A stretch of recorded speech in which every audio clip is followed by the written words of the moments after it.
Hey there guys, gals, and non-binary pals, it's DMG and welcome back to Blitz, and today we have the pleasure of watching Foxtron Delta playing in the Tiger 2 in a ratings battle.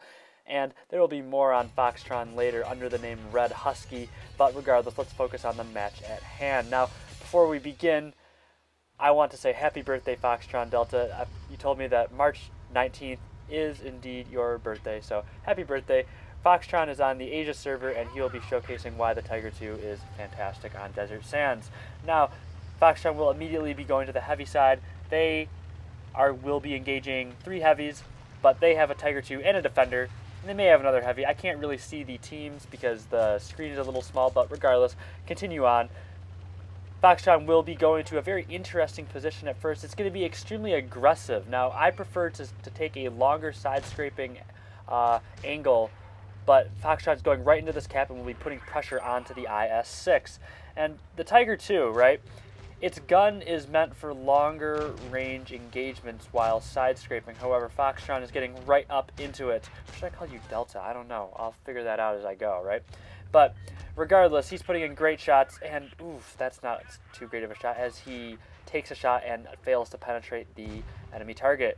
Now, he's gone 1-for-1 shots on his total, and he needs to back off as his defender has crumbled. Now, ratings battles are quite different in that people seem to play with a decent level of IQ or just rationality. I don't really know what's different about rating battles. Maybe because people want to make more credits, or maybe there's this community emphasis on ratings battles are somehow different than public battles. I mean, like, they really aren't different than public battles, but I guess there's this this fiat emphasis on them, right? But anyways, side scraping in the Tiger 2. He's taking a good position here. They have 2 caps.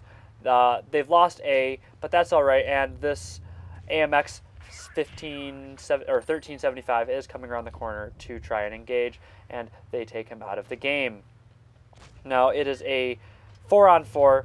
Back in it. IS-5s are difficult to penetrate, but not when they expose their sides, and you are going against the Tiger 2. Tiger 2 has quite fantastic penetration on its standard rounds, and the shell velocity is lovely as well. And the gun accuracy and dispersion is so good. I mean, you won't hit these kinds of shots like that in an IS-3 defender, right? But in a Tiger 2, those shots become possible. Now, the Indian Panzer on his team gets taken out of the game, and then that means that his side is exposed. So now Delta will need to angle to these 2 targets as well as keep the IS-5 off his back. Now his teammate takes out the IS-5, and now it is a 3-on-3. Now it's looking to be quite an interesting scenario here as Delta is low on hit points, so he can't really afford to trade and be aggressive in certain moments where he's going to need it. But at the same time, the enemy team is on low hit points, so it's going to be a first-come, first-serve kind of basis. Hopefully he hits that shot. He does, and thank God somebody low rolls. I don't even know what the heck that is. Oh, it's a heavy tank with KV-3, I believe, right? And thank God the KV-3 low rolls Delta here, as he will survive and be able to put in a few other shots. Now, the KV-3 doesn't have the best penetration with that 122 millimeter, so the Tiger 2's armor does look quite red when facing down lower tier heavies. So using that bully ability, knowing what to go up against, knowing your matchups of what can pen you and what can't, you know, playing safe in some matchups but then being really aggressive in others, that's what you need to do in the Tiger 2. Now, the gun depression really isn't that good there, but he has to be safe. He's on a 1-shot, right? So he can't afford to poke over and try and use his gun depression a little more, so he just has to aim for cupolas and see what he can do. Now, the Tiger 2 has an accurate enough gun so those cupolas can be hit, but it is still a little difficult.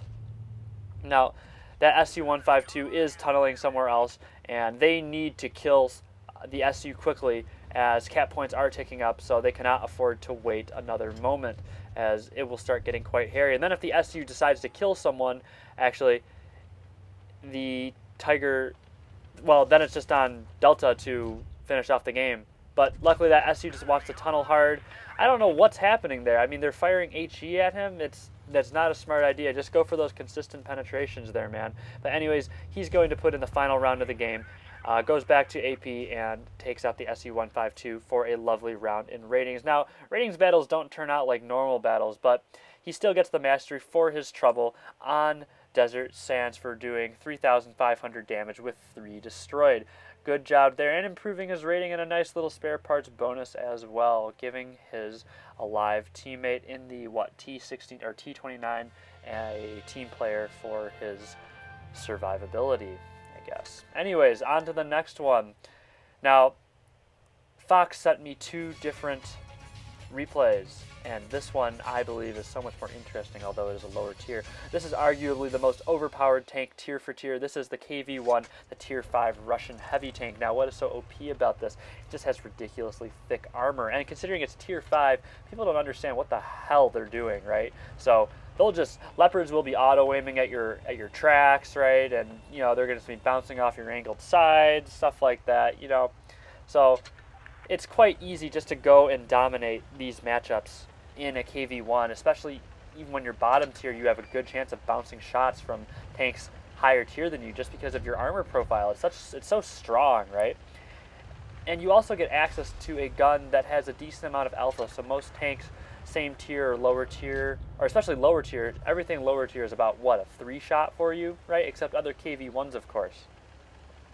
KV-1 has a decent enough mobility, and while there's a lot of light tanks, people don't know how to use their light tanks correctly in, I would say, tiers 1 through 5. So, or I would say most players don't, right? You get the CO clubbers, right? But I mean, in tiers 1 through 5, people are still YOLOing around, trying to COD everything, thinking that they're Rambo, and it just doesn't work out. But you know, here the KV-1 does have an accurate enough gun, and Fox, or in this case, Red Husky, I'll just keep calling him Fox or Delta, right?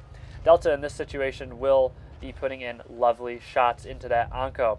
Now, his teammate in the T25 will be taken out of the game immediately. Unfortunate for him, but the show must go on, and the Onko, like I said, people will sit out and poke on you, and the KV-1 has enough armor to bounce shots even when it's cresting these ridges like this, right? So if anyone shoots him, I mean, it's a decent chance of a bounce. And this Onko just sits out here, and for some reason it just ignores the KV-1, and it allows Fox just to take him right out of the game. And then it just becomes such a onslaught from here. Fox's team is falling quickly. It's currently a 6-on-4.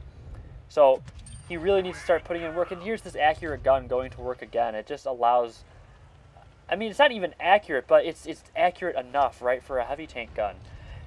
And it's working for Fox, and another teammate goes down. It is now 6-on-3. So they can easily isolate, and if they want to do a 2v1 scenario on each tank, they could probably easily take them out, but Fox makes it a 1v5, a 3v5. Oh, now it is a 2v5, and he has one teammate alive left in that light tank, but they seem keen on rushing him. That light tank doesn't really feel like taking cover. Fox is screaming for help, but he's not going to get it in the light tank because that light tank leaves. They're just going to rush his bum. So he needs to be quite careful. There's some reverse side scraping at work there. Good job there. That's quite, you know, that's mixing it up, you know, making the most out of the terrain, just using these makeshift positions. That tank destroyer, I believe, misses. These tanks are so small. And, oh, there's a toaster, right? You can fire HE through the front of that and it'll just pound immediately, right? No problems there.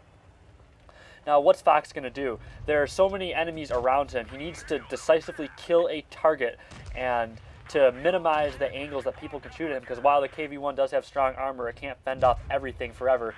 Now that toaster makes a terrible mistake by trying to engage the KV-1 and bounces the shot, allowing the KV-1 to put in 2 HE rounds for a kill.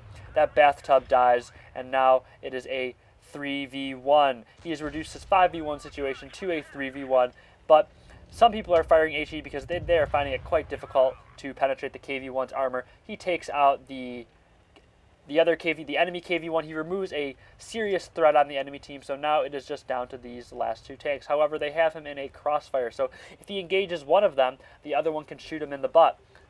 However, what Fox is going to do is just keep himself backed into this corner, so he can still engage the tank in front of him, but if the other tank decides to engage him, he has to come all the way around, and then we'll have to engage the side armor of the KV-1, which is quite thick for Tier 5. Now, he's doing the right thing. He just needs to camp and wait, right? I mean, he can't see anybody. There's no point in chasing light tanks around on a heavy tank. You're not going to catch them. So he needs to sit. And he typed something in the chat. I think it was a lull or something. I can't really see. My eyes from yesterday are just burned out. My brain is mush from the professionals tournament, right? It went till 1 o'clock in the morning, or even past that. Went till like 2 because there was like a post-game interview and all that, blah, blah, blah. But anyways, I'm trying to commentate the best I can, guys. Anyways, this is his birthday, too, so I got to do a good job. He keeps bouncing these shots. They keep trying to poke just a little bit. They're waiting for Fox to make a mistake. They keep trying to find different angles to flank him from, but because Fox is backed up against this rock formation, it will be very hard to engage this KV-1 at an angle where the KV-1 cannot shoot them back, right? So now that the light tank has dropped off the map and moved away, Fox has decided it is time to move and make a decision. He starts engaging the heavy tank, I believe. That is the A20. I don't even know what that is, man. I don't even play low tiers all that often. I think that's a heavy tank or a light tank, but regardless, it's dead to the KV-1. Oh, that is the T28. That's the tank before the KV-1, right? It's a medium or a light tank, I forget. But regardless, that T28 goes out of the game quite easily. It doesn't have the best armor and will have a lot of trouble penetrating the KV-1. Now that light tank has started to cap, and that gives the heavy tank the advantage in this situation because he knows exactly where the light tank is. Light tanks are dangerous late game because you don't know where they are, but when you go into the cap and want to try and cap out, it gives Fox an easy opportunity to take advantage of this mistake, right? And he just drives up here. And as long as that cap timer is ticking up, you know that he is in that cap circle. And no matter where he runs, it is time for Fox to finish the job. However, the KV-1 is a bit slow, so it's going to be quite difficult for Fox to catch this guy unless he makes a mistake. He's just playing ring around the rosy on these rocks right now, so hopefully he will take down this 1v5 situation. This is the stuff that great mastery games are made out of. Now, what's he going to do? Will he get this shot onto the cupola? No, I don't know. So what he needs to do is have the AMX, or whatever that light tank is, make some kind of mistake. And he does. Great move there, and a push across makes the AMX kind of think about what side he's going to come from. But then once the AMX gets a little complacent, Red Husky or Delta pushes around and kills the final tank, netting himself a mastery for 2,400 damage, 7 destroyed, picking up the Resenial Heroes medal, and a Kalabadov medal for standing alone against 3 enemies, but in this case 5, so great job there. This is a fantastic replay. This is a birthday-worthy replay right here. So anyways, if you like that content, please hit that like button and subscribe for more. Happy birthday, Fox. If you didn't like that content, and you thought it was bad, please leave your constructive criticism in the comment section. As always, I appreciate the opportunity to share my passion with you today, and I hope to see you next time.